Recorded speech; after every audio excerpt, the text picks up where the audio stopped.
Ba't ako nagka-utang? Ba't ka naningilang utang? Ano yung utang ko sa'yo? Gusto mo utangan kita ng buhay? Ibalik ko rin sa'yo? Ano yung utang ko? Nagkakautang kami. Paano ako nagka-utang? Ha? Paano ako nagka-utang?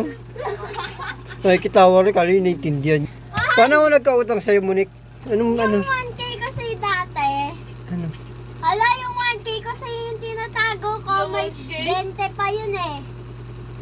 May benta. Kuha rin. Hindi nyo alam. Di ba nag-SM tayo noon? Anong binili mo nun? Diba yung binili ko lang, Oh. may diba, yun, 2K yun. Nabawasan ko ng 1K. Oh. Tapos sabi mo pa nga sa akin, may pera ka pa sa akin 1K Oh. Sabi mo. Kailan yun? Sabi mo. Sige, isipin mo. Nung unang panahon? O yung panahon sinilang ka pa? Ha? Biglang nagkakautang ha?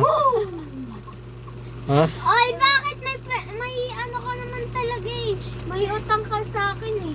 Kailan nga yun? Ba't di mo matandaan?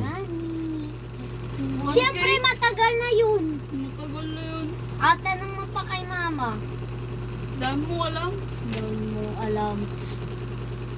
Kaya pa na nagsisidahan na natago ko yan. Ano, nagkakalang yun.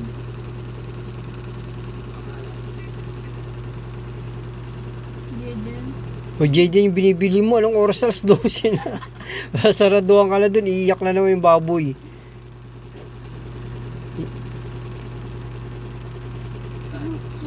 Natakot siya dun sa taas.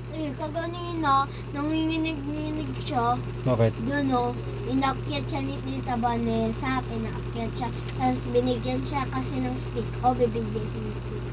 Tapos nanginginig-nginig siya doon. Natatakot siya. Baka nakita yung kamukha mo. Kaya... oh, ano? Si Pipay kasi iniwanan eh. Uy, ano ako? Si nanay tuloy nagalit. Malaglag yan dun, yari Ano kay sisi Chan. niyo?